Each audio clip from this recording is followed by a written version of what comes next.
do I even begin with this one? Let's see. 6-year-old Ryan picked up a book at an elementary school book sale. In that book was a picture of Colin's rally car, and from that point forward, the image stuck with me.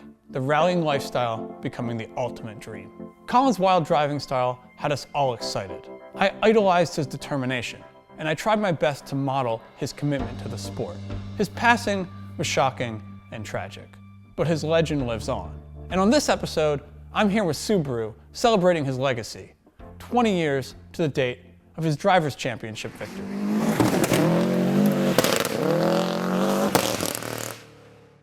It's November of 2015 in cold and rainy Wales. 20 years ago to this date, in this very location, marked Colin McRae's first and only World Driver title. It was a controversial season, littered with factory disqualifications and frustrating team orders. Colin powered through and became the youngest driver still to this day to hold the championship title. Colin McRae, he was just that icon of my generation in rallying. He was in video games, he was in books and magazines, and he was on TV. When you saw that Subaru 555 sliding around in the dirt, you knew it was Colin McRae.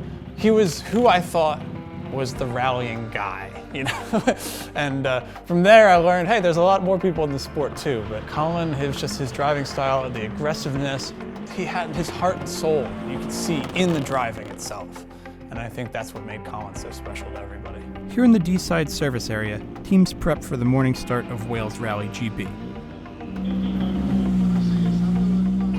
Subaru's service tent housed a JRM NR4 Subaru, similar to the one Mark was testing in the Isle of Man in the previous episode.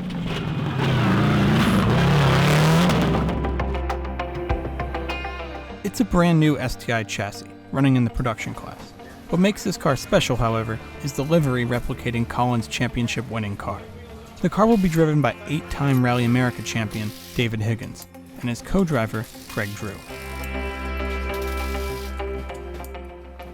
I've been lucky enough to drive the car that Richard Burns used to win the championship, and then a few months ago I also got to drive Colin's early WRC car, I think the 1997 car. So that was pretty cool. But then again, obviously this weekend to have that same livery on our car now and to represent, Colin and the brand was unbelievable. Growing up as a kid, all I wanted to do was be a professional rally driver, and the Subaru brand and what Colin was doing was the one that we were leading to, and that was always my dream. So to actually be in those colours on my home WRC rally, couldn't be any better than that. While the cars waited for the morning's rally start, big names in rallying, like Petter Solberg and Colin's co-drivers Derek Ringer and Nicky Grist, shared memories of Colin. There's a lot of sides to Colin. There was good and bad and a bit of everything, but he certainly was very special as a driver and very spectacular. I think a driving style of the likes you would never see again, because it's inefficient, it's not efficient as it could be driving it straight line. So, that's why people were so attracted to him all over the world, because he was always the highest and the furthest on jumps, the most sideways into corners. And it just stirred the emotion in everybody. And no matter where you went in the world, you'd always see fans waving a Scottish flag.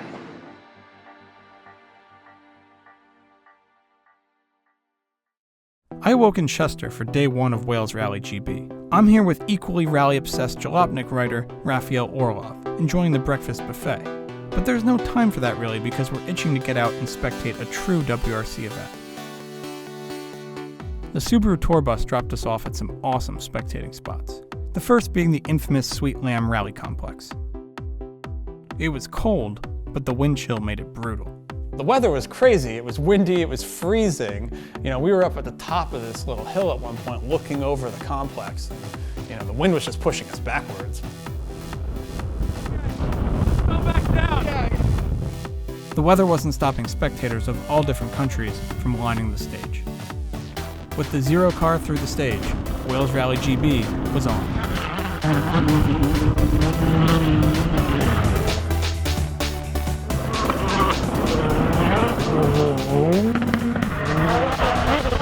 It was absolutely surreal getting to see Sweet Lamb in person, with its tricky water crossing that's super fun to attempt in the Dirt Rally video game.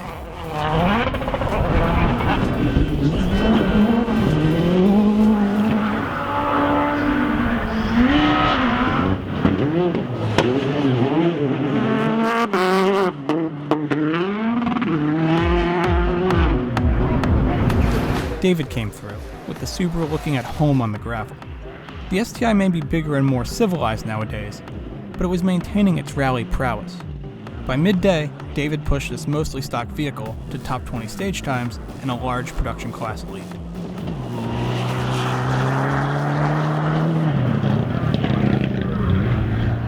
As the day went on, the weather got worse. It's not unusual to see some rain in Wales this time of the year, but this was next level.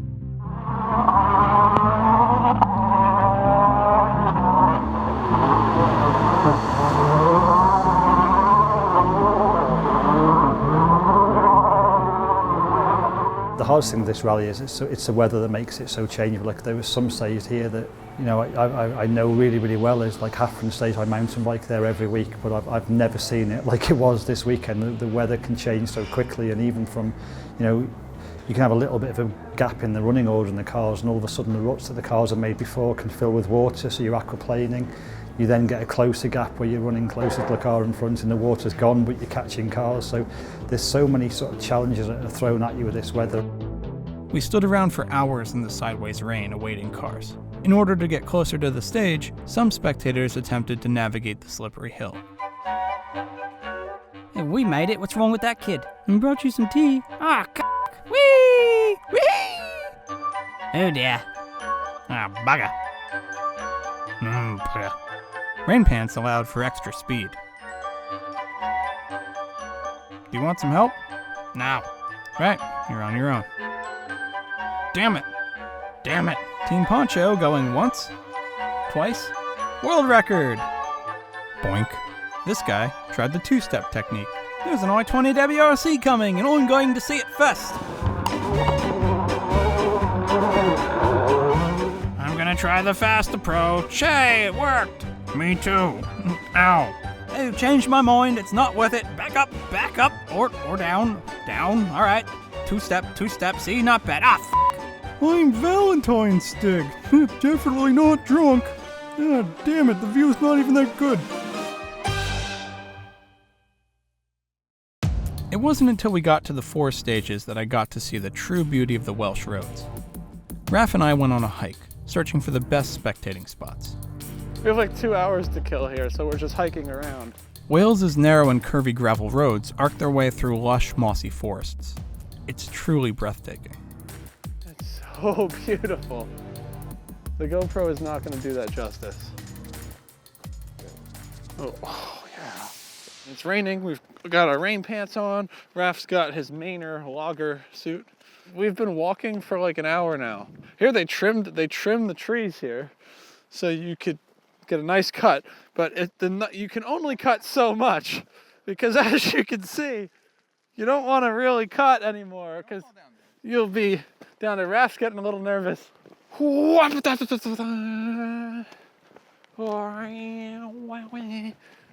So we're making our way to our spot. Oh, this is so epic. Oh. I think we're right on stage here.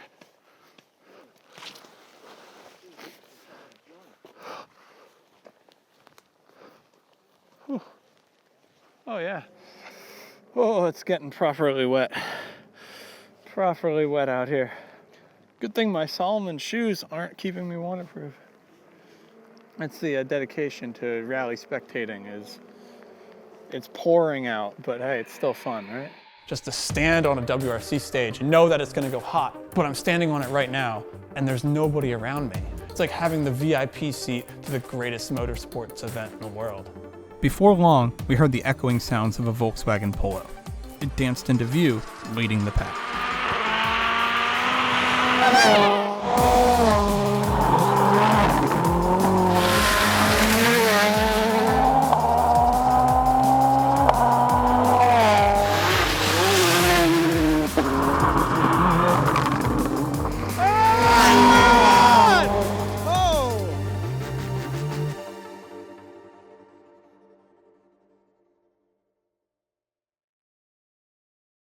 The experience of witnessing true WRC cars on stage cannot be substituted. The new era WRC cars are incredible, fast and nimble. The speeds from these cars, and older production-based cars, are night and day.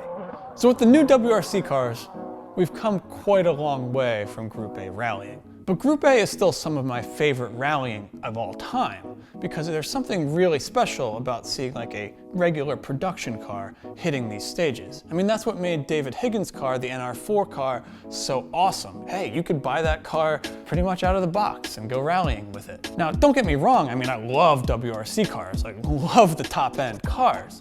But I do have a special place in my heart for the Group A days and the Group A cars. That's what made this surprise at Higgins Rally School so special. The surprise was a grand finale to wrap up the celebration for Colin. These are factory Group A Subaru rally cars. On the right, a ProDrive Subaru 555. Arguably the most iconic rally car of all time, wearing the livery that would stay synonymous with Subaru even to this day. This is the real one, a 1996 car driven by Piero Liadi, so basically the exact car that Colin won the championship in. This one is owned by British rally driver Ryan Champion. He has a very similar aggressive rally style that Colin had, and he's giving rides. Next to it is a 1991 Subaru Legacy. It's the car that Colin McRae won the British Rally Championship in. This car is also giving press rides, and it's being piloted by Colin's dad, Jimmy McRae. During the rally, he drove this beautiful Vauxhall Nova in the classic category.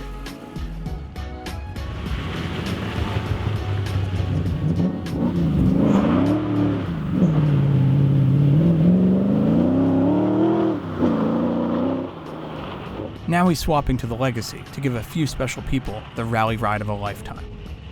Somehow, one of those people is me. And in the words of Chris Meek, I am a lucky boy.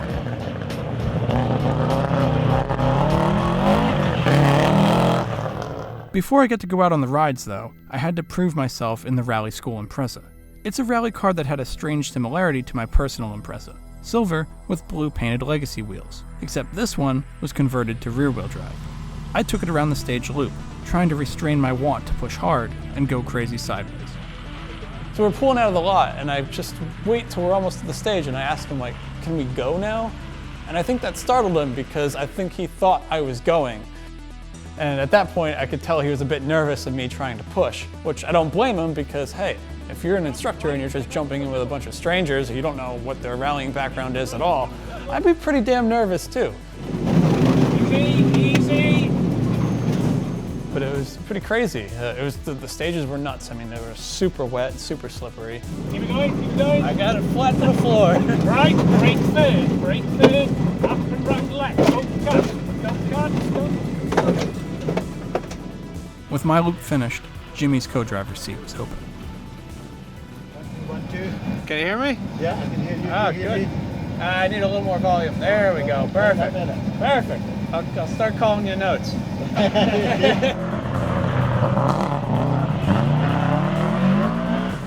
I didn't know what to say in the car. It was just too unbelievable.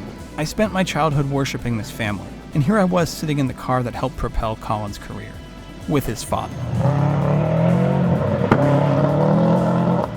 All I could do was smile and shake my head. It was just pure luck, and something I couldn't ever have planned or paid someone to set up. So he's driving this Legacy, and he's just super smooth. One of the smoothest drivers I've ever sat with. Everything just felt like we were floating. There wasn't a lot of aggressive movement. It was just really clean.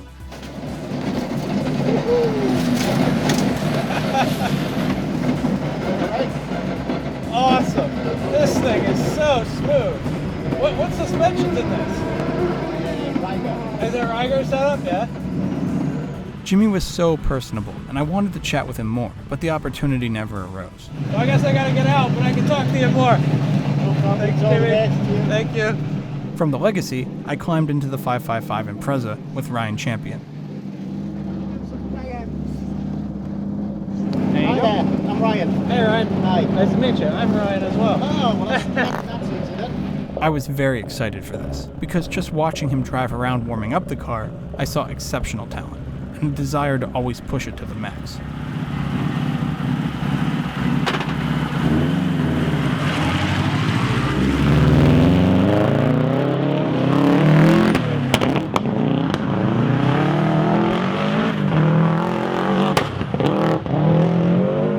Ryan's speed was incredible on the wet gravel.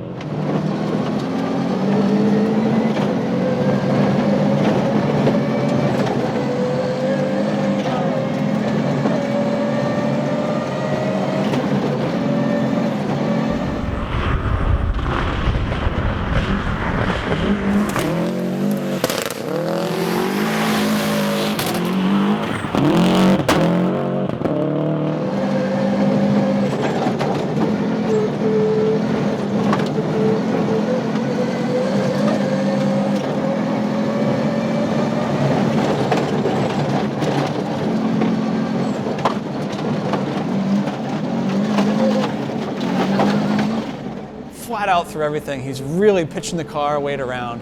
And at one point we come down, it's like a little bit left-hand downhill into like a tight left-hander at this junction. And on the outside of the corner is a bunch of spectators and they're sitting there. And I could see Ryan like kind of look over, give me a little smirk. And he just sets it up and flicks it into this corner, just covering the spectators in gravel. And we're just both laughing our asses off because you know he did it on purpose. Ryan, when you can.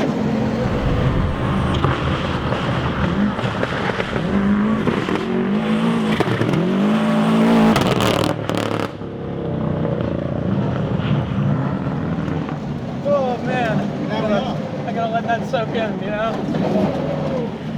I've done a fair bit of co-driving, but not many people will get to do that.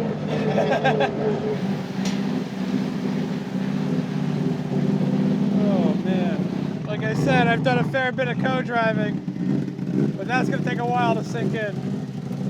It hasn't sank in yet. That's a factory pro drive car. Looking back at this now, in 2017, it still hasn't sunk in. I'm not sure it ever will, really. My first WRC event yielded one of the most memorable experiences of my life, and it's something I'll cherish and respect forever. When I was young, these Subarus defined rallying. Colin was rallying, and getting to celebrate what he brought to the sport with other rally heroes during an iconic rally of the World Championship was something I never could have wished for. Because how would it even be fathomable?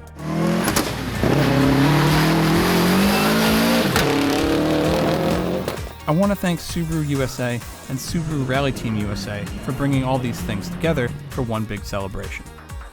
Thanks for watching, everybody.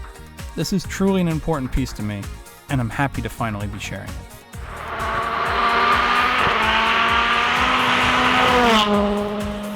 For the next episode, I'm switching gears in a very similar fashion to Colin, actually. I'm moving from the Subaru Impreza to the Ford Focus. It's time to start wrapping this season of my life as a rallyist. And I'm going to do so at Team O'Neill Rally School, where I'm testing some very special Ford Focuses.